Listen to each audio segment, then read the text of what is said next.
नमस्कार, मैं हूं वंदना पांडे और आप देख रहे हैं के न्यूज इंडिया। बुलेटिन की शुरुआत करेंगे उससे पहले हेडलाइंस। 1984 सिख दंगा मामले में सज्जन कुमार को सजा, राव जवानी कोर्ट ने सुनाई उम्र कैद की सजा। सरस्वती विहार में 2 सिखों की हत्या में सुनाई गई सजा। पीएम मोदी ने एडवांटेज असम 2 समिट का किया उद्घाटन, बोले राजनीतिक स्थिरता सुशासन सुधारों के लिए उम्मीद है।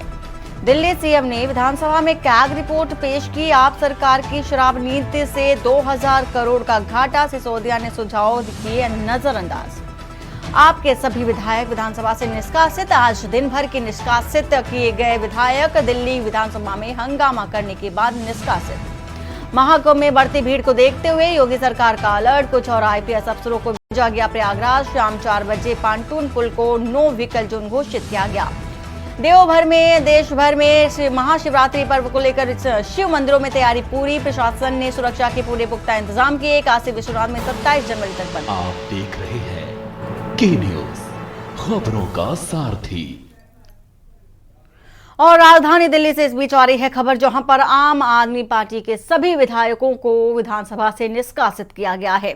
बड़ी खबर आपको बता रहे हैं इस वक्त की, आज दिन भर के लिए विधायक निष्कासित किए गए हैं और दिल्ली विधानसभा में हंगामा करने पर निष्कासित किए गए हैं सभी विधायक। आम आदमी पार्टी के सत्र शुरू होते ही विपक्ष ने जोरदार का हंगामा किया और हंगामे के बाद निष्कासित कर दिए गए।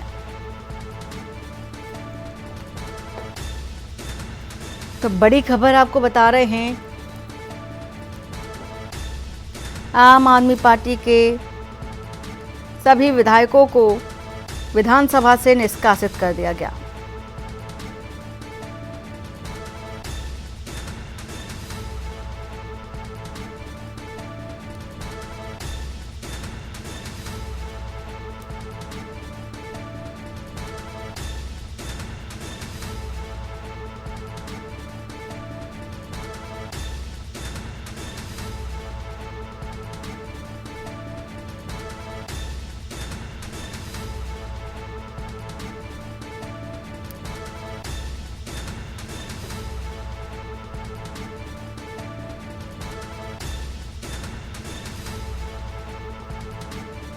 तो खबर आपको बता रहे हैं, आपके सभी विधायक विधानसभा से निष्कासित कर दिए गए।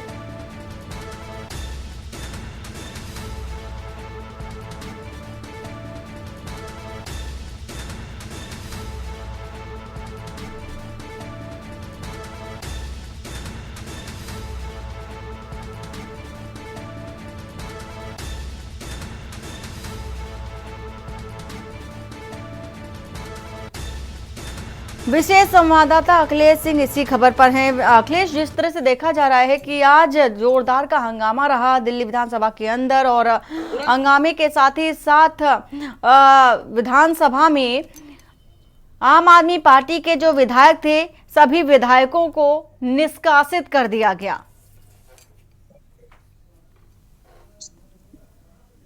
देखिए, आज आपको बता दें कि दिल्ली के विधानसभा का सत्र 11 बजे जैसे ही शुरू हुआ, सदन की कार्रवाई शुरू होते ही 11 बजे आम आदमी पार्टी के सभी विधायकों ने पूर्व मुख्यमंत्री और नेता प्रतिपक्ष आपसी की अगुवाई में हंगामा करना शुरू किया। दरअसल आज विधानसभा की कार्रवाई को शुरू होते ही दिल्ली के उपराज्यपाल विनय कुमार सक्सेना का अभिभाषण होना था। अभिभाषण होने की शुरुआत जैसे ही होने वाली थी, वैसे ही आम आदमी पार्टी के सभी विधायकों ने हंगामा शुरू कर दिया। हंगामा आपसी की अगुवाई में हो रहा था। आपसी समेत तमाम आम आदमी पार्टी के विधायकों के तरफ से यह आरोप लगाया जा रहा था, अंबेडकर की जो तस्वीर मुख्यमंत्री के दफ्तर में लगी थी उसको हटा दिया गया। इसके साथ ही बाद डॉक्टर भीमराव अंबेडकर की तस्वीर लगी थी उसको हटाया गया। शहीद आजम भगत सिंह की जो तस्वीर लगी थी उसको हटाया गया और उन तस्वीरों को हटाकर राष्ट्रपति की तस्वीर लगाई गई, महात्मा गांधी की तस्वीर लगाई गई और प्रधानमंत्री मोदी की तस्वीर लगाई गई। तो आम आदमी पार्टी के विधायकों समेत आपसी का ये कहना था, क्या डॉक्टर भीमराव अंबेडकर जो संविधान के निर्माता हैं, बाबा साहब हैं, भारत रत्न हैं, क्या उनकी तस्वीर से बड़ी प्रधानमंत्री नरेंद्र मोदी की तस्वीर है जिसको हटाकर लगाया गया है? और वो लगातार उन तस्वीरों की लगाने की मांग करते हुए उपराज्यपाल का अभिभाषण का भाषण चल रहा था, उस दौरान हंगामा कर रहे थे। विधानसभा के अध्यक्ष विजेंद्र गुप्ता के तरफ से लगातार ये प्रयास किया गया कि किसी तरह से विधायक शांत हो जाएं और अपनी सीट पर बैठ जाएं और उपराज्यपाल विनय कुमार सक्सेना का अभिभाषण पूरा हो जाए, लेकिन अभिभाषण में लगातार बाधा उत्पन्न होने को ध्यान में रखते हुए विधानसभा के अध्यक्ष विजेंद्र गुप्ता ने आम आदमी पार्टी के सभी 22 विधायकों को निलंबित कर दिया और उनको सदन से बाहर कर दिया। और यह निलंबन एक दिन के लिए किया, मतलब आज पूरे दिन विधानसभा के अंदर आम आदमी पार्टी के 22 के 22 विधायक नहीं जा सकते हैं, विधानसभा की कार्रवाई में शामिल नहीं हो सकते हैं। यानी कह सकते हैं कि भारतीय जनता पार्टी की सरकार या रेखा गुप्ता की सरकार विधानसभा के अंदर सदन में किसी भी तरह की कोई भी बाधा नहीं चाहती थी। अखिलेश, यहाँ ये भी जानना चाहेंगे कि जिस तरह से भगत सिंह की तस्वीर को हटाया गया और इसी के साथ ही भीमराव अंबेडकर की तस्वीर को हटा करके अन्य तस्वीरों को लगाया गया, महात्मा गांधी की तस्वीर लगाई गई, राष्ट्रपति की लगाई गई, लेकिन भगत सिंह और अंबेडकर की तस्वीर को अगर हटाने की बात करें तो क्या कारण माना जाए, क्यों हटाएगी तस्वीर? क्योंकि भीमराव अंबेडकर को संविधान का प्रारूप समिति का अध्यक्ष माना जाता है, संविधान को लेकर के तरह तरह के उदाहरण भीमराव अंबेडकर के ही पेश किए जाते हैं, फिर ऐसा क्यों? देखिए वंदना, एक सबसे बड़ी बात ये बता दें कि भारतीय जनता पार्टी की देश के किसी भी राज्य में सरकार है और उन राज्यों में मुख्यमंत्री के जितने भी दफ्तर हैं जहां पर भी मुख्यमंत्री बैठते हैं वहां पर कहीं भी शहीद भगत सिंह की तस्वीर नहीं लगी है। अंबेडकर की तस्वीर कुछ लोगों ने लगा रखी है और कुछ लोगों ने वो भी नहीं लगाई है। तो उसी शायद लगता है उसी नक्शे कदम पर चलते हुए दिल्ली की नई नवेली मुख्यमंत्री रेखा गुप्ता ने वही कदम उठाया जो भारतीय जनता पार्टी के शासित सरकारों में मुख्यमंत्री कर रहे थे। इसीलिए उन्होंने सबसे पहले राष्ट्रपति की तस्वीर लगाई, फिर महात्मा गांधी की तस्वीर लगाई और प्रधानमंत्री मोदी की तस्वीर लगाई और उसके साथ ही साथ अंबेडकर और भगत सिंह की तस्वीर को हटा दिया। तो कहा जा सकता है यही कि भारतीय जनता पार्टी की जो दूसरी राज्यों में सरकारें चल रही हैं उन राज्यों को सीख लेते हुए दिल्ली की नई मुख्यमंत्री रेखा गुप्ता ने वही किया। अब चूंकि ये मौका आम आदमी पार्टी किसी भी तरह से अपने हाथ से जाना नहीं देना चाहती, इसके दो बड़े मुद्दे कहे जा सकते हैं। क्योंकि दलित वोट ऐसा है जो पूरे देश में है और हर राज्य में दलित वोटर चुनाव में अहम भूमिका निभाता है और किसी भी की हार जीत और सरकार बनाने में अपनी भूमिका सामने लाता है।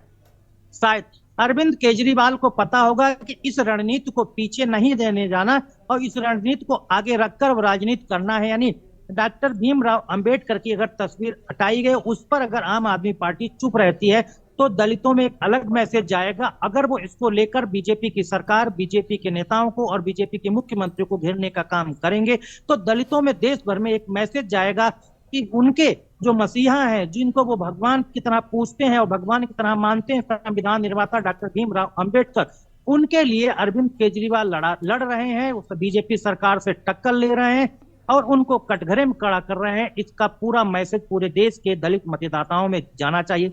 दूसरा इससे सबसे बड़ा मुद्दा यह है कि शहीद भगत सिंह की तस्वीर को हटाना और आम आदमी पार्टी की पंजाब में सरकार है और सबसे बड़ा जो मैसेज वो पंजाब की जनता को देना चाहते हैं, खासकर सिख समुदाय को देना चाहते हैं, जहां आगामी कुछ सालों बाद वहां पर विधानसभा का चुनाव होना है, जहां बीजेपी, कांग्रेस और आम आदमी पार्टी एक दूसरे के आमने सामने चुनाव लड़ते नजर आएंगे। तो आम आदमी पार्टी ये भी दिखाना चाहती है कि कांग्रेस को इस रेस से बाहर किया जाए कि शहीद भगत सिंह की तस्वीर के लिए जब आम आदमी पार्टी लड़ रही थी उस समय कांग्रेस चुप रही थी और भारतीय जनता पार्टी उसका अपमान कर रही थी। ये राजनीतिक मुद्दे हैं।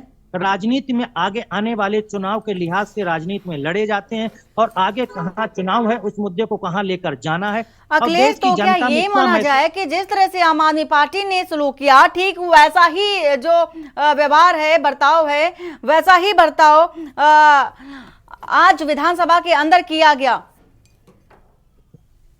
देखिए विधानसभा की जब कार्रवाई वंदना होती है तो हर जगह यही माहौल देखता है, जिसकी सरकार होती है, जिसका विधानसभा अध्यक्ष होता है, जिसके विधायक बहुमत में होते हैं, वो विपक्षी अगर कोई विधायक, कोई भी नेता अगर वहां पर किसी तरह से उनके कामकाज में व्यवधान डालता हो, चाहे यहाँ पर आज कैग रिपोर्ट मुख्यमंत्री रेखा गुप्ता को पेश करनी थी या फिर कह सकते हैं कि उपराज्यपाल विनय कुमार सक्सेना का अभिभाषण होना था, उन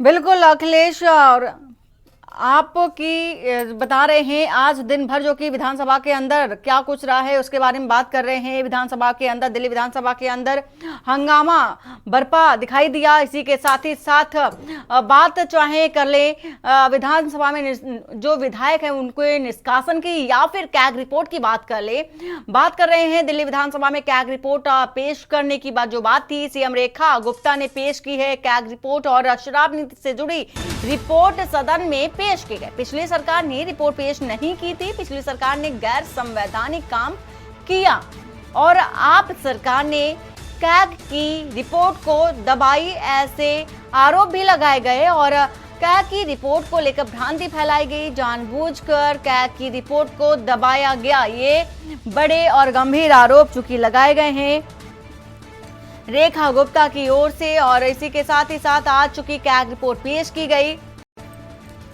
शराब नीति घोटाले को लेकर के,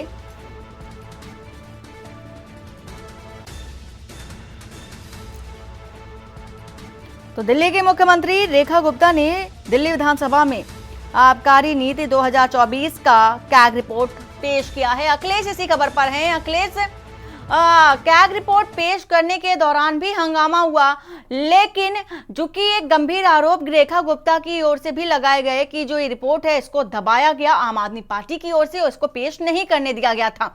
लेकिन अब उन्होंने सारी जो आंकड़े हैं, आंकड़ों के साथ उन्होंने इस रिपोर्ट को विधानसभा के अंदर पेश किया, जिसको लेकर के भी हंगामा देखा गया।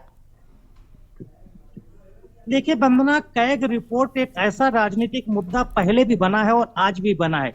अगर हम आज की रिपोर्ट को पहले बताते हैं कि रेखा गुप्ता ने कैग रिपोर्ट को पेश किया। जिस मुख्यमंत्री के आवास में अरविंद केजरीवाल रहा करते थे उसको भारतीय जनता पार्टी आजकल शीश महल बताती है, और उसी शीश महल पर जो पैसा खर्च हुआ उसकी ऑडिट हुई, वही ऑडिट रिपोर्ट कैग की तरफ से आई। उसको केजरीवाल सरकार कह सकते हैं या आपसी सरकार ने पेश नहीं किया, आम आदमी पार्टी सरकार उसे किनारे करके रही, बचती नजर आई। लेकिन अगर पुराने राजनीतिक इतिहास और सरकारों के इतिहास में जाएं, जब मनमोहन सिंह की सरकार हुआ करती थी उस समय कैग के चीफ विनोद राय हुआ करते थे, और कैग के चीफ विनोद राय की तरफ से मनमोहन सरकार के खिलाफ कई कैग रिपोर्ट जो लाई गई थी और जिनमें कई घोटाले, कई भ्रष्टाचार का खुलासा और पैसे की गड़बड़ी के आरोप उस कैग रिपोर्ट में लगे थे। और उस रिपोर्ट का सहारा बनाकर भारतीय जनता पार्टी ने पूरा लोकसभा चुनाव 2024 के कैंपेन को रखा, और उसकी अगुवाई जब नरेंद्र मोदी बतौर गुजरात के मुख्यमंत्री कर रहे थे, पूरे प्रचार प्रसार के साथ लोकसभा चुनाव में इस्तेमाल किया गया। लेकिन उस कैग रिपोर्ट का एक भी आरोप या कैग रिपोर्ट का एक भी तथ्य सही साबित नहीं हुआ, और सारे के सारे मामले वैसे ही निकले, और उसी मामले के चुनाव प्रचार में इस्तेमाल करके मनमोहन की सरकार गई, यानी कांग्रेस यूपीए गवर्नमेंट हारी। तो ये मानकर चलता है कि कैग रिपोर्ट या कैग डिपार्टमेंट सेंट्रल गवर्नमेंट के अधीन आता है, तो आम आदमी पार्टी और कह सकते हैं केजरीवाल समेत तमाम उनके नेता मान के चल रहे हैं। हो सकता है कि जैसा मनमोहन सिंह की सरकार में कैग रिपोर्ट में तमाम खुलासे किए गए थे वो सबके सच साबित नहीं हुए, हो सकता है उनकी सरकार और चुनाव से पहले इस तरह की कैग रिपोर्ट का आना, उनकी सरकार को प्रभावित करना, चुनावी माहौल में बदलना, इस तरह के तमाम तरह के वो आरोप लगाते भी रहे आम आदमी पार्टी। तो फिलहाल रेखा गुप्ता को आज अपनी कैग रिपोर्ट को दिल्ली की विधानसभा के सदन के पटल पर रखना था, उन्होंने रखा। आम आदमी पार्टी के 22 के 22 विधायकों को निलंबित किया गया। निलंबित करने के पीछे भी मंशा ये रही थी कि कैग रिपोर्ट को सदन में रखा जा सके। लेकिन सवाल वही है, क्या जो उस समय कैग की रिपोर्ट को लेकर भारतीय जनता पार्टी समूचे नेताओं ने हंगामा किया, धरना प्रदर्शन किया, आंदोलन किए और लोकसभा चुनाव 2024 में इस्तेमाल किया, मनमोहन सिंह यानी यूपीए कांग्रेस की सरकार गई, वही कैग रिपोर्ट एक बार फिर आम आदमी पार्टी की सरकार के लिए मुसीबत बनी, केजरीवाल और आपसी के लिए मुसीबत बनी, और उनकी सरकार को भी कैग रिपोर्ट एक चुनाव में इस्तेमाल की गई भारतीय जनता पार्टी की तरफ से। तो कह सकते हैं कि उसने भी काफी कुछ असर दिखाया, और जिसका परिणाम ये है आज आम आदमी पार्टी दिल्ली की सरकार से बाहर है, भारतीय जनता पार्टी सरकार के अंदर। बिल्कुल अखिलेश, ये बड़ी बात है कि कैग रिपोर्ट चूंकि नहीं पेश की गई थी और जब रिपोर्ट मांगी गई थी तो आम आदमी पार्टी ने इसको दबाई, ऐसा आरोप रेखा गुप्ता की ओर से भी विधानसभा के अंदर लगाया गया। पूरी जानकारी देने के लिए आपका शुक्रिया, और आप हमारे साथ फिलहाल बने रहिए अखिलेश। और इसी के साथ ही दिल्ली से आ रही है खबर, जहां पर सिख दंगा मामले में सज्जन कुमार को सजा मिली है। 1984 दंगा मामले में सज्जन कुमार को उम्र कैद की सजा सुनाई गई। राउज एवेन्यू कोर्ट ने उम्र कैद की सजा सुनाई है। सरस्वती विहार में 2 सिखों की हत्या का यह पूरा मामला है, जिसको लेकर के सजा सुनाई गई।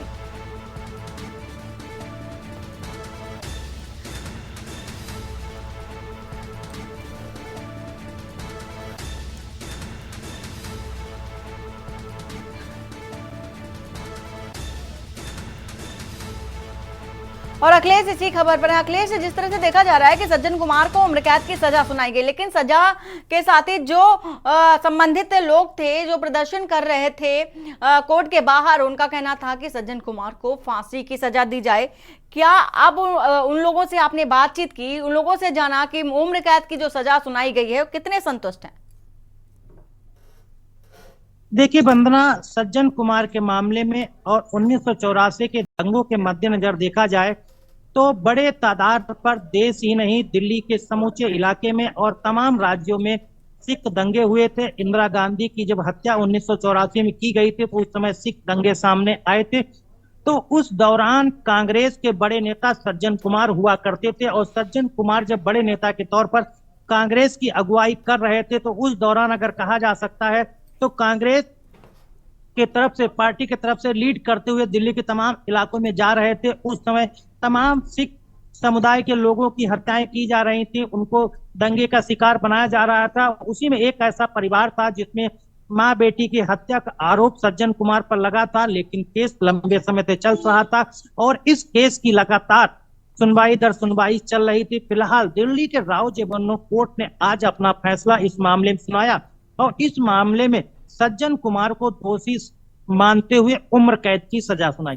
वहीं अगर पीड़ित परिवार और सिख समुदाय के पक्ष को देखा जाए तो उनके तरफ से लगातार एक कहा जा रहा था कि हम सबको जितनी उम्मीद थी उस उम्मीद से कम इन पर कार्रवाई हुई है, सजा मिली है। उन सबको ये उम्मीद थी कि फांसी की सजा सुनाई जाएगी इस मामले में, लेकिन राउज एवेन्यू कोर्ट की तरफ से उम्र कैद की सजा सुनाई गई। इसको नाराजगी करते हुए उन्होंने अपना विरोध दर्ज कराया और विरोध दर्ज कराने के ये सब बातें पीड़ित परिवार की तरफ से कही गई।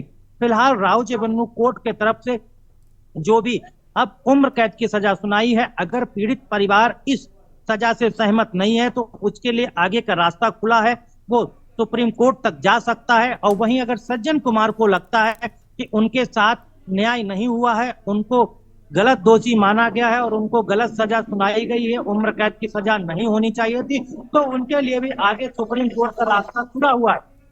फिलहाल अभी पीड़ित परिवार के तरफ से उतनी खुशी नहीं जाहिर की गई कि वो खुशी इसलिए जाहिर नहीं हो कि वो फांसी की सजा की मांग कर रहे हैं। और वहीं पीड़ित परिवार के अगर दूसरा पक्ष देखा जाए सज्जन कुमार को, तो उनको लगता है कि उनके साथ नाइंसाफी हुई। फिलहाल दोनों पक्ष अपनी दलीलें पेश कर रहे हैं। अब कहा जा सकता है कि जो माँ बेटी की हत्या 1984 में सिख दंगों के दौरान हुई थी, उस परिवार को फिलहाल न्याय मिलता तो नजर आ रहा है, लेकिन जितना न्याय वो चाहते थे उतना न्याय भले ही उनको न मिला हो, लेकिन न्याय के तौर पर इसे देखा जरूर जा सकता है। बिल्कुल अखिलेश, लेकिन बात करें इनको सजा देने की तो 2 मामलों पर इनको उम्र कैद की सजा सुनाई गई। पहले भी एक मामले पर इन्हें उम्र कैद की सजा सुनाई जा चुकी है, लेकिन अब चूंकि 2 लोगों को जिंदा जलाने के आरोप में भी इनको उम्र कैद की सजा सुनाई गई है। फिलहाल पूरी जानकारी देने के लिए आपका शुक्रिया। खबर बता रहे थे दिल्ली से, आपको एक बड़ी खबर बता रहे थे। 1984 सिख दंगा चूंकि जब हुआ था तो बाप बेटे को जिंदा जलाने का आरोप था सज्जन कुमार पर। कांग्रेस के पूर्व नेता भी रह चुके हैं सज्जन कुमार। और इस बीच दिल्ली से भी आ रही है खबर, जहां पर अमानतुल्लाह खान की अग्रिम जमानत का ये पूरा मामला बताने जा रहे हैं आपको। आम आदमी पार्टी विधायक की अग्रिम जमानत याचिका पर सुनवाई पूरी हुई है। राउज एवेन्यू कोर्ट ने अग्रिम जमानत पर फैसला सुरक्षित रखा था और आज शाम 4 बजे कोर्ट अब इस पर फैसला भी सुनाने जा रहा है।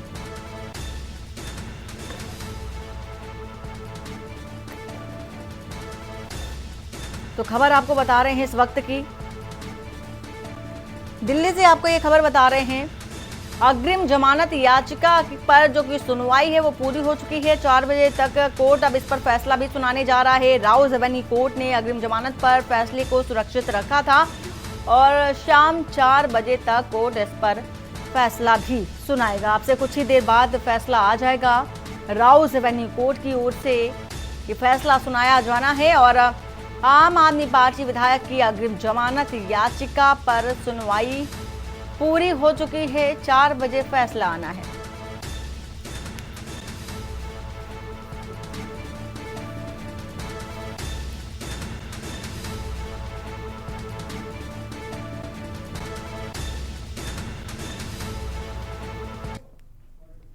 और भिंड से खबर, जहां पर तेज रफ्तार ट्रैक्टर ट्रॉली पलटने से 2 मासूम की मौत हो गई है और सड़क हादसे में 5 लोग घायल हैं। सभी को ग्वालियर रेफर किया गया। ग्वालियर रिश्तेदारों के साथ किसी कार्यक्रम में शामिल होने आए थे। ट्रैक्टर ट्रॉली के नक्के का टूटने से ये हादसा हुआ है।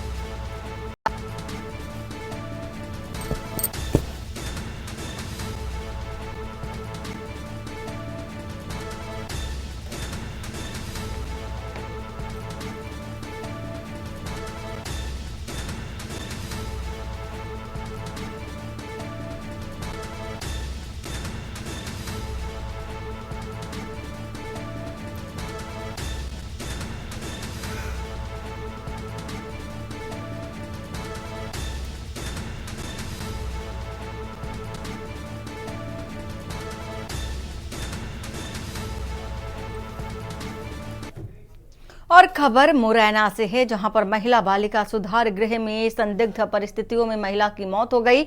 बालिका सुधार गृह के प्रबंधन ने पुलिस को खबर की संदिग्ध परिस्थितियों में महिला की मौत हुई है और पुलिस ने मौके पर पहुंचकर देखा कि महिला के शरीर में कीड़े पड़ गए हैं और लाश से तेज दुर्गंध आ रही है।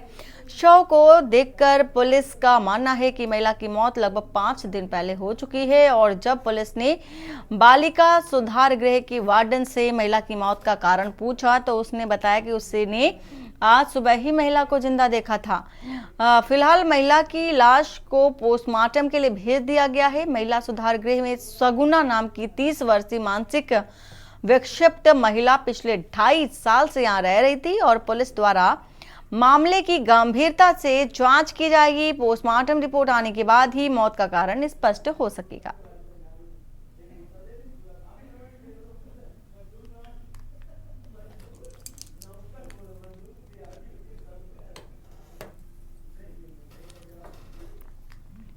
और वक्त हो चला एक छोटे से ब्रेक के बाद जल्द हाजिर होते हैं।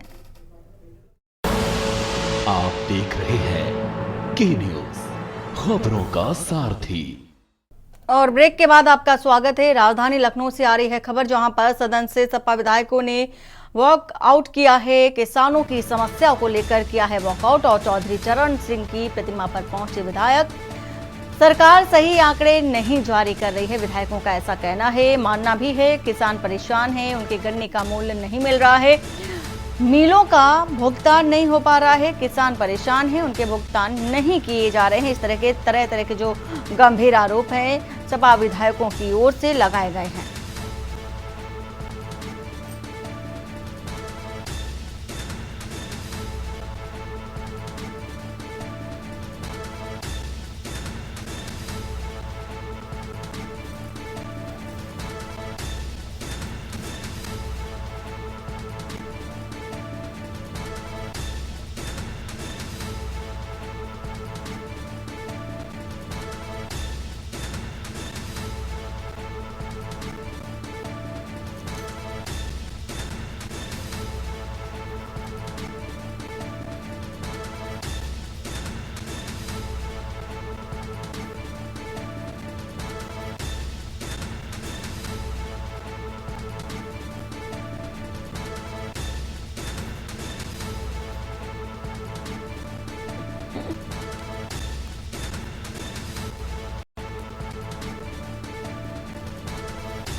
और हरदोई से खबर, जहां पर आज रिहा होंगे आजम खान के बेटे अब्दुल्ला आजम। और बड़ी खबर हरदोई से बता रहे हैं आपको। 17 महीने से हरदोई जिला जेल में बंद हैं अब्दुल्ला और अब्दुल्ला आजम जन्म प्रमाण पत्र मामले में गए थे जेल। रामपुर कोर्ट ने जारी किया है रिहाई का आदेश।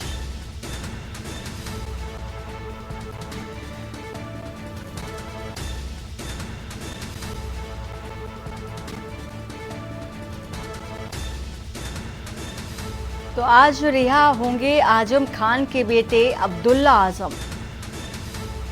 17 महीने से हरदोई जिला जेल में अब्दुल्ला बंद है, आज रिहाई हो सकती है। अब्दुल्ला आजम जन्म प्रमाण पत्र मामले में जेल गए थे। फर्जी जन्म प्रमाण पत्र मामले में जेल हुई थी। रामपुर कोर्ट ने रिहाई का आदेश भी जारी किया है।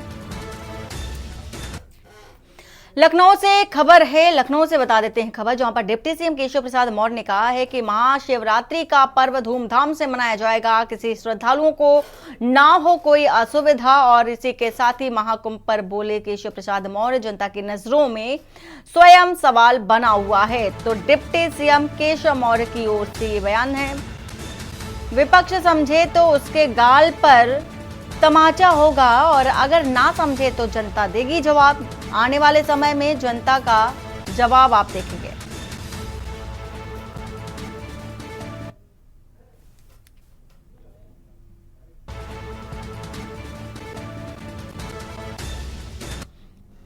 और लखनऊ से खबर, जहां पर शिवपाल यादव ने केंद्र सरकार पर गंभीर आरोप लगाए। केंद्र सरकार पर गंगा सफाई को लेकर के आरोप लगाए गए।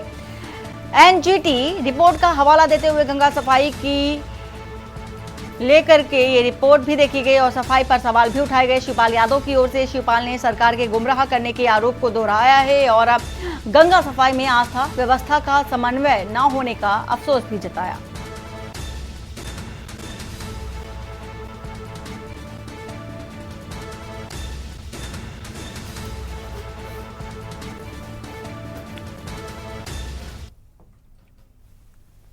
नेता सदन और इनका पूरा मंत्रिमंडल देखिए आपको भी गुमराह करता है। हम सब लोगों प्रदेश की जनता को सबको गुमराह करते हैं। और बताइए, जहाँ सीपी की रिपोर्ट, एनजीटी की रिपोर्ट, उसको भी तो ये तो केंद्र सरकार को चैलेंज कर रहे हैं, केंद्र सरकार को ही तो चैलेंज कर रहे हैं। उसकी तो रिपोर्ट है।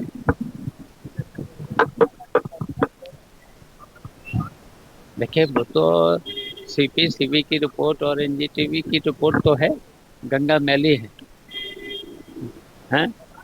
उसमें ऐसे ऐसे कीटाणु हैं जिससे बीमारी हेलो तो उनकी रिपोर्ट है। और इन्होंने देखिए गंगा को 8 साल में साफ तो कर नहीं पाए, नहीं गंगा को साफ कर पाया।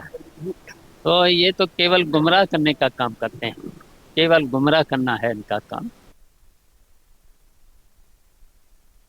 लखनऊ से खबर, जहां पर महाशिवरात्रि को लेकर पुलिस ने सुरक्षा के इंतजाम किए हैं। प्रमुख शिवालयों पर अतिरिक्त पुलिस बल की तैनाती की गई, ड्रोन से निगरानी रखी जा रही है। पुलिस कमिश्नर का ऐसा कहना है। ट्रैफिक डायवर्जन, श्रद्धालुओं की सुविधा के लिए व्यवस्थाएं हैं। महिला श्रद्धालुओं की सुरक्षा के लिए महिला पुलिसकर्मी तैनात हैं और सोशल मीडिया पर भड़काऊ पोस्ट डालने पर कार्रवाई भी की जाएगी।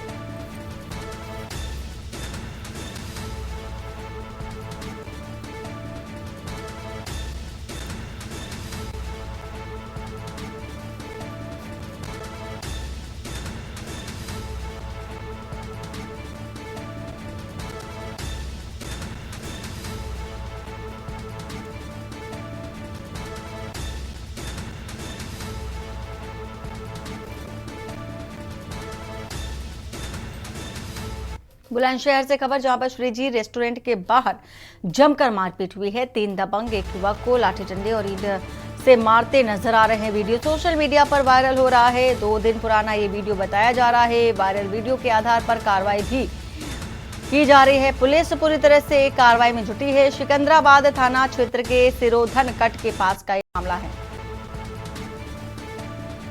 तो 2 दिन पुराना ये वीडियो बताया जा रहा है। चंदौली से खबर, जहां पर अधिवक्ताओं ने अपनी मांग को लेकर आंदोलन किया है। तहसील के समस्त कार्यालय में तालाबंदी से कामकाज ठप पड़ा है। वहीं तहसील के समस्त कार्यालय में तालाबंदी से काम पूरी तरह से ठप है और न्यायालय में न्यायिक कार्य भी बंद पड़े हैं। राजस्व कर्मियों को कार्यालय से बाहर किया गया है। अलीगढ़ से खबर, जहां पर महाशिवरात्रि के चलते एक दिन बंद की गई है नुमाइश और डीएम के आदेश के बाद लगाए गए बंदी के पोस्टर। कांवड़िया मार्ग देखते हुए बंदी की नुमाइश की गई। झूला झुलाने या दुकानों को खोलने पर भी कार्रवाई होगी। बन्ना देवी के प्रदर्शनी का पूरा ये मामला बताया जा रहा है।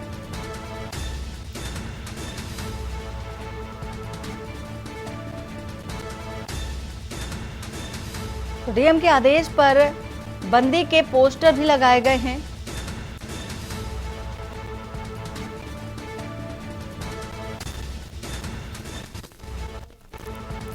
तो झूला चलाने या दुकानों को खोलने पर कार्रवाई की जाएगी।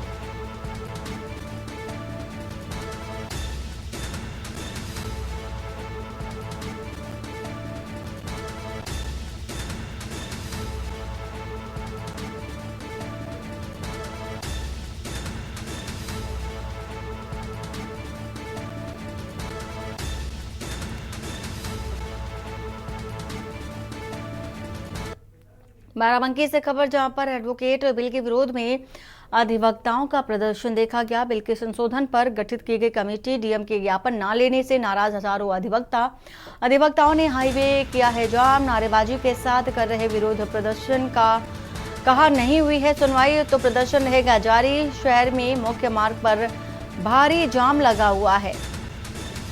तो डीएम के ज्ञापन न लेने से नाराज हैं हजारों अधिवक्ता। भारी आक्रोश देखा जा रहा है और पीएसी भी मौके पर बुलाई गई है।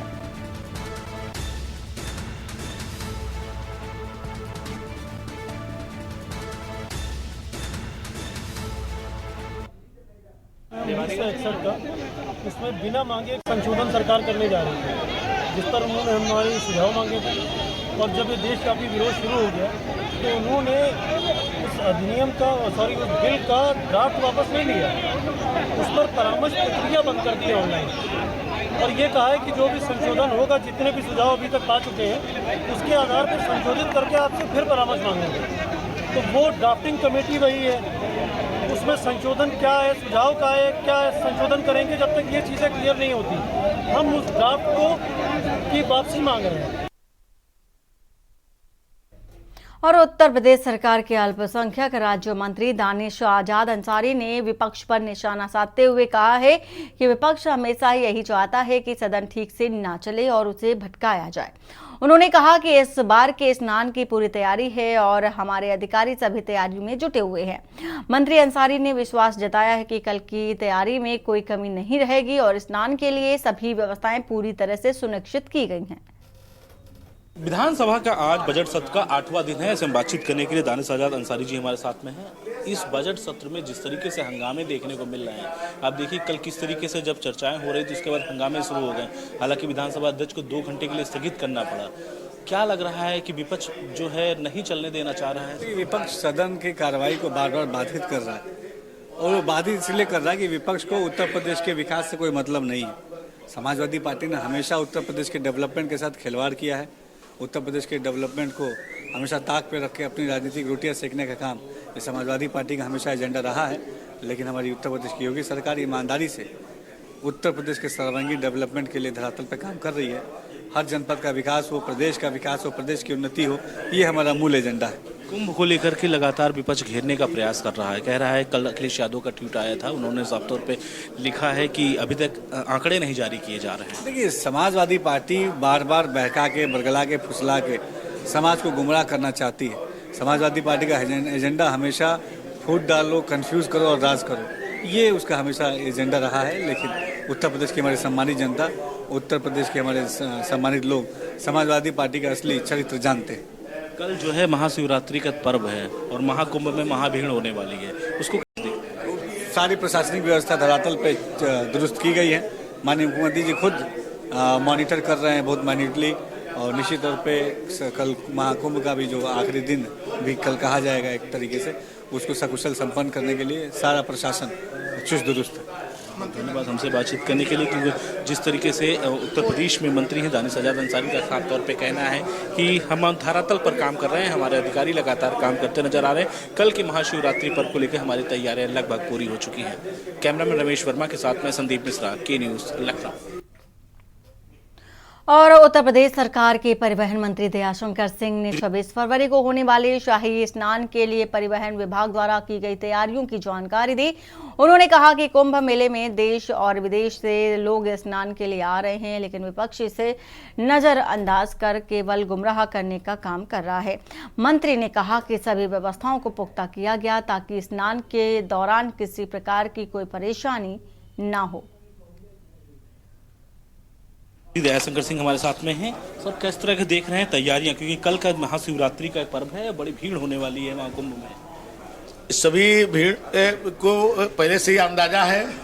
महाकुंभ में भी बहुत कल से ही लोग जो है वहाँ पर एकत्रित हो रहे हैं महाशिवरात्रि के लिए, और सभी मंदिरों में चाहे वो ग्रामीण क्षेत्र हो, शहरी क्षेत्र हो, हर जगह जो है इस महाशिवरात्रि का पर्व बहुत हर्षोल्लास के साथ मनाया जाता है। माननीय मुख्यमंत्री जी ने सभी अधिकारियों को निर्देशित किया है कि शांतिपूर्वक संपन्न होना चाहिए, सुरक्षा की अच्छी व्यवस्था होनी चाहिए, किसी श्रद्धालुओं को किसी तकलीफ न हो, इसकी पूरे जो है हमारे चाक चौबस व्यवस्था हमारे अधिकारियों ने कर रखा है। विपक्ष नहीं छोड़ रहा है आप लोगों को, लगातार जो है हमलावर है, कह रहा है कि कुंभ के जो आंकड़े हैं वो जारी किए जाने चाहिए। विपक्ष को इतना भव्य आयोजन, जो दुनिया का सबसे बड़ा आयोजन है और सफलतापूर्वक संपन्न होने पर उनको अच्छा नहीं लग रहा है। कैमरामैन रमेश वर्मा के साथ में संदीप मिश्रा, की न्यूज़, लखनऊ। विधानसभा बजट सत्र के 8वें दिन सदन की कार्रवाई में शामिल होने पहुंचे समाजवादी पार्टी के उप मुख्यमंत्री सचेतक डॉक्टर आर.के. वर्मा ने सरकार पर गंभीर आरोप लगाए हैं और उन्होंने कहा है कि सरकार जानबूझकर चर्चा से पीछे भाग रही है और मुद्दों पर चर्चा नहीं करना चाहती। मुख्यमंत्री के बयान पर प्रतिक्रिया देते हुए डॉक्टर वर्मा ने कहा कि मुख्यमंत्री ने किसको क्या कहा ये सभी को पता है। इस टिप्पणी से विधानसभा सत्र से सरकार की कार्यशैली पर सवाल भी उठाए गए हैं। मुद्दे सारे सवाल माननीय सदस्यों के लगे थे। सरकार उन सवालों का सही जवाब देने से बचना चाहती थी, इसलिए अपना जवाब विषयांतरित करके विवाद पैदा करने का काम किया और इस तरीके का जवाब सदन की गरिमा को धूल-धूसरित करने का काम करता है। मैं तो ये कहूँगा कि सरकार ऐसे माननीय मंत्रीगण को स्वयं निर्देशित करे कि ये जनहित से जुड़े मुद्दे होते हैं, प्रदेश की जनता के भविष्य से जुड़े मुद्दे होते हैं, प्रदेश की स्वास्थ्य व्यवस्था से जुड़ा हुआ मुद्दा था, उस पर माननीय मंत्री जी को गंभीरता से जवाब देना चाहिए, न कि विवादित बयान देकर के सदन की कार्रवाई को स्वयं बाधित करने का काम करना चाहिए। सर, मुख्यमंत्री ने कल ये बात कही कि जो सुअर होते हैं उनको गंदगी दिखाई देती है, मुद्दों को लाश नजर आती है। देखिए, अब उन्होंने किसे समझा, किसने गंदगी फैलाई, पूरा सदन सुव्यवस्थित चल रहा था और सभी माननीय सदस्य एक स्वस्थ मुद्रा में सवाल कर रहे थे, तो उस समय सदन के भीतर गंदगी किसने फैलाई, माननीय मुख्यमंत्री जी ने जो इशारा किया उसको पूरे प्रदेश ने समझ लिया। धन्यवाद। और लखनऊ के एक चौक इलाके में पुलिस विभाग ने आगामी त्योहारों को लेकर एक महत्वपूर्ण बैठक आयोजित की और यह बैठक देर शाम चौक के अकबरी गेट दल पर मौलाना यासिर फारूकी के कार्यालय में हुई है। बैठक में पश्चिम जोन के डीसीपी, एडीसीपी, एसीपी और एसएचओ और ठाकुरगंज एसएचओ के साथ साथ मौलाना यासिर फारूकी और क्षेत्र के संलग्न व्यक्तियों ने भी भाग लिया। बैठक के दौरान सुरक्षा व्यवस्था और त्योहारों के आयोजन से जुड़े इंतजामों पर भी चर्चा की गई। पुलिस अधिकारियों ने क्षेत्र में सुरक्षा के पुख्ता इंतजाम करने का भरोसा दिया और अपील की कि सभी धर्मों के लोग मिलकर त्योहारों को शांति और सौहार्दपूर्ण वातावरण के साथ मनाएं। आगामी महाशिवरात्रि, रमजान और होली जैसे बड़े त्योहारों के मद्देनजर पुलिस विभाग ने लगातार शांति व्यवस्था बनाए रखने की अपील की है ताकि समाज में एकता और भाईचारा का संदेश दिया जा सके।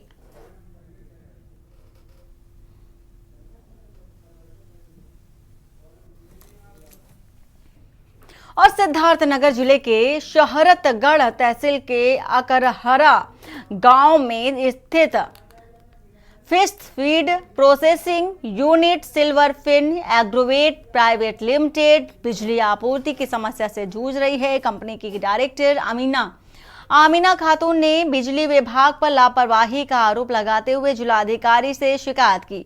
उनका कहना है कि 900 केवीए एक इंडस्ट्रियल कनेक्शन होने के बावजूद 24 घंटे बिजली नहीं मिल रही, जिससे कंपनी को आर्थिक नुकसान का सामना करना पड़ रहा है और करीब 200 लोगों को रोजगार भी देखा जा रहा है। 200 लोगों पर रोजगार का संकट भी छाया हुआ है।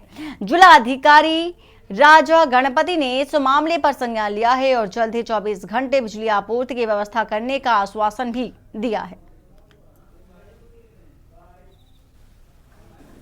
देखिए, अभी कल शाम को हमको एक कंप्लेंट मिला जो उद्यमी के माध्यम से जो बिजली विभाग से लेके मतलब समस्या के संबंध में हमको अवगत कराया गया है और हमको व्हाट्सएप मैसेज मिला। वो मैसेज को हम संज्ञान में लेते हुए और संबंधित GMDC को भेजा और साथ साथ बिजली विभाग को भी निर्देशित किया है।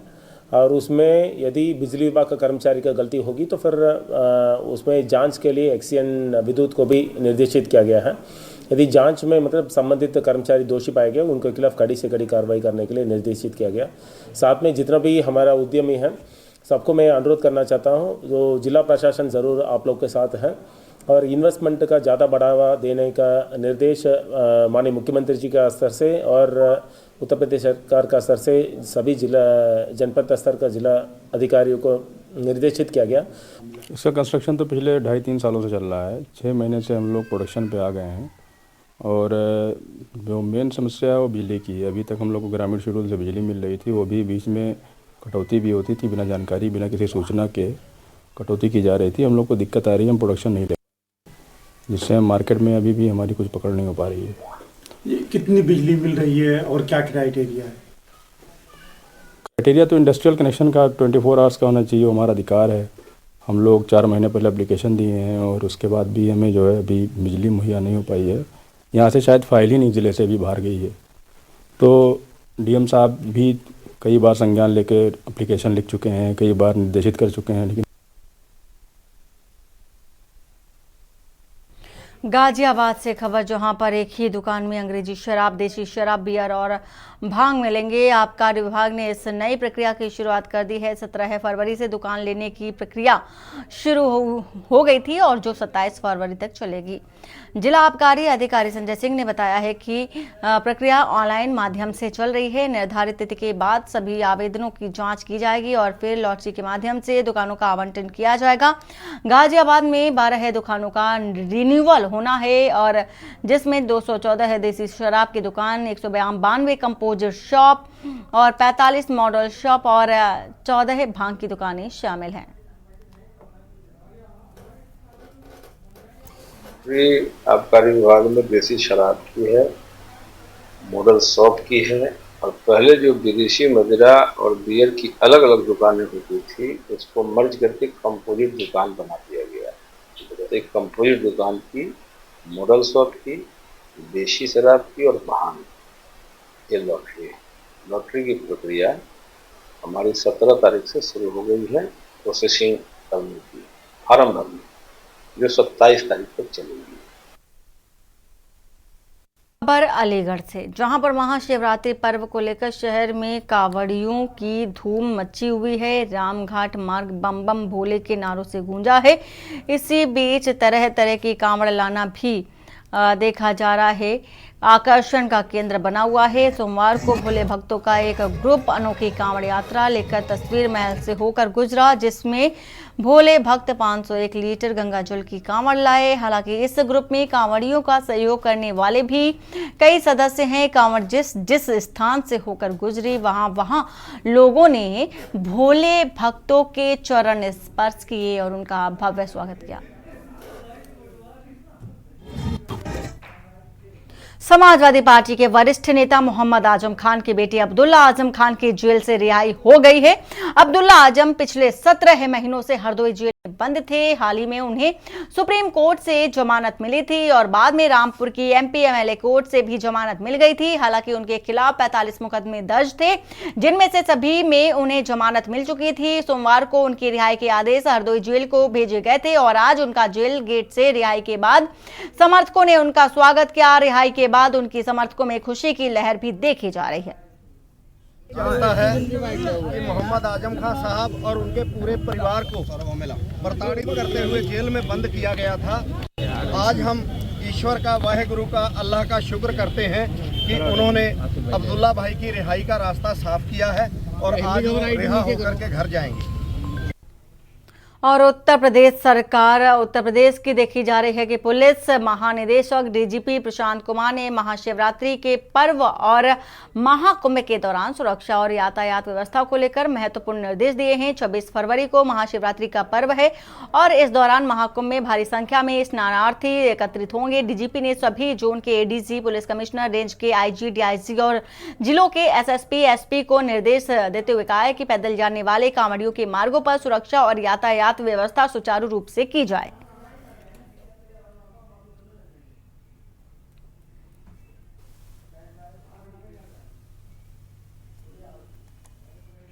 और महापर्व महाशिवरात्रि को लेकर श्री काशी विश्वनाथ धाम की तैयारियां अंतिम चरण पर पहुंच गई हैं। मंदिर परिसर को विद्युत झालरों और रंग बिरंगी लाइटों से सजाया गया है, जिससे उसका रूप और भी आकर्षक देखा जा रहा है। मंदिर के प्रांगण की आभा देखते बन रही है, जो श्रद्धालुओं के लिए एक अद्भुत दृश्य प्रस्तुत कर रहा है। न्यास के अधिकारी महाशिवरात्रि के दृष्टिगत तैयारियों को पुख्ता करने में जुटे हैं। श्री काशी विश्वनाथ मंदिर के सीईओ विश्वभूषण ने धाम का दौरा कर तैयारियों का जायजा भी लिया है। हर हर महादेव। इस वर्ष महाकुंभ पर्व के साथ ही जो समाप्त हो रहा है महाशिवरात्रि के साथ, तो महाशिवरात्रि श्री काशी विश्वनाथ धाम का सबसे बड़ा उत्सव होता है। महाकुंभ इस समय पूरे विश्व का सबसे बड़ा उत्सव बना हुआ है और महाकुंभ के प्रारंभ होने के साथ ही श्री काशी विश्वनाथ धाम में भी श्रद्धालुओं की संख्या जो है बिल्कुल अपने शीर्ष पर पहुंच रही है, अपने उच्चतम स्तर पर है।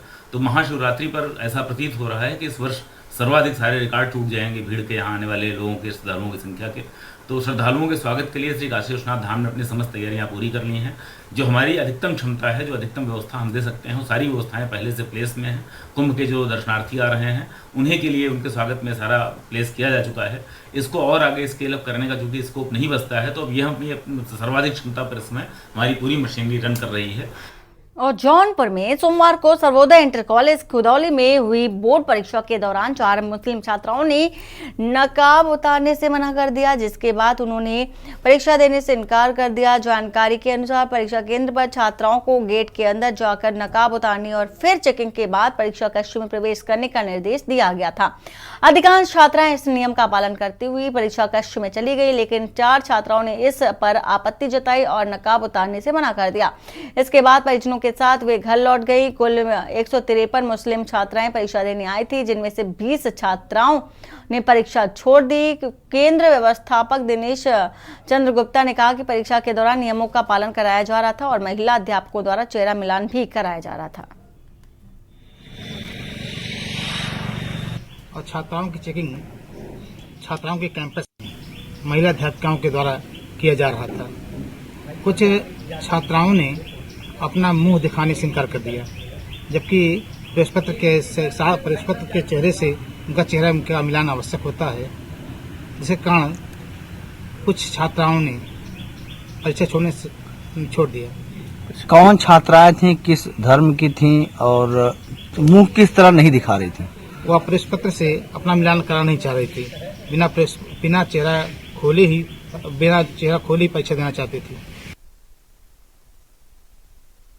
औरैया के सोमवार रात को अजीत माल क्षेत्र के सोनासी गांव में उस समय हड़कंप मच गया। उस समय आग लग गई जब परिवार के सदस्य तिलक के लिए बाहर गए हुए थे। गैस सिलेंडर लीक होने से रसोई में आग लग गई और पास में रखे सामान को चपेट में भी ले लिया। घटना के वक्त घर में महिलाएं खाना बना रही थी तो उसमें आग लग गई और मेरी बेटी जल गई 2 और सोफा सेट रखा था वो सब जल गया, सामान रखा था वो जल गया सब, और छप्पर पर जो जले वो जल गया सब। हैंगी हम लोग आई जल्दी नहीं बुझा पाई और आप लोग सब चले गए थे हमारे पे तिलक चढ़ाने।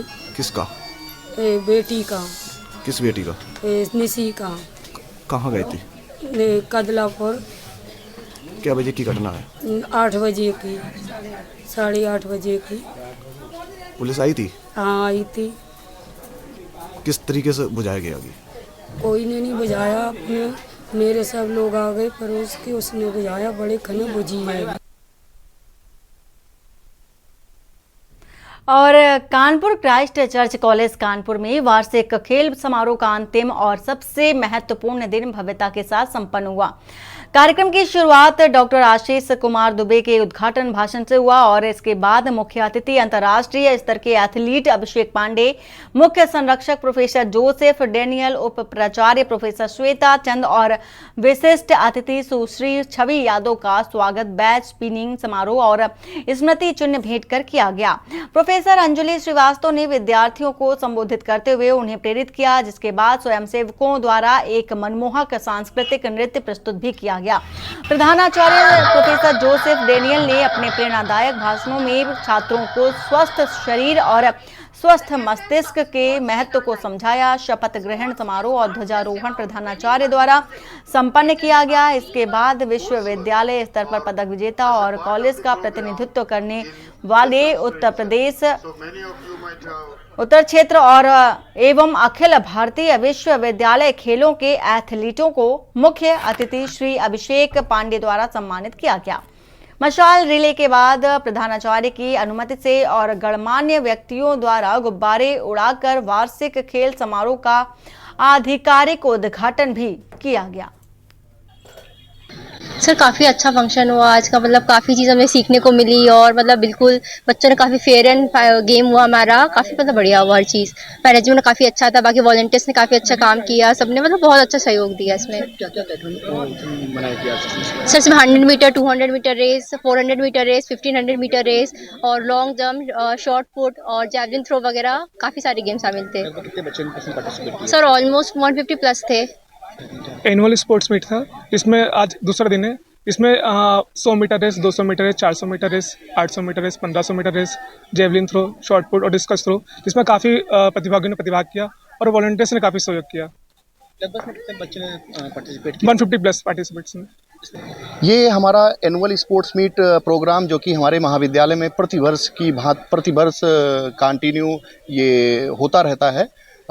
आज का प्रोग्राम हमारे महाविद्यालय के संरक्षक प्राचार्य प्रोफेसर जोसेफ डेनियल सर के निर्देशन में ये कार्य मैंने इस प्रोग्राम को आयोजित किया, जिसमें हमारे आज के समय में बच्चे दिन प्रतिदिन मोबाइल की लत से जुड़ते जा रहे हैं और जिससे कि बहुत ही कम समय में उनके चश्मे, उनको कार्डियक जैसी प्रॉब्लम कंटिन्यू उनके ऊपर हावी होने लगी है।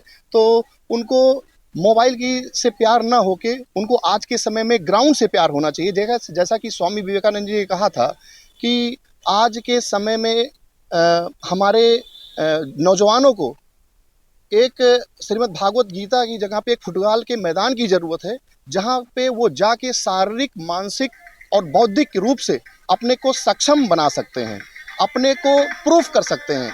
आज के समय में सरकार के द्वारा कई नीतियाँ खेल में भी विकसित की जा रही हैं, जिसमें कि नए नए पदों को सृजित किया जा रहा है। स्पोर्ट्स कोटे के थ्रू हर एक विभाग में पद को सृजित किया जा रहा है, जिससे कि नौजवानों को भी नौकरी लग सके और हमारा खेल से हमारे देश का नाम रोशन कर सके। और बुलेटिन फिलहाल इतना ही। बाकी की खबरों के लिए बने रहिए आप के न्यूज़ इंडिया के साथ। नमस्कार। आप देख रहे हैं के न्यूज़, खबरों का सारथी।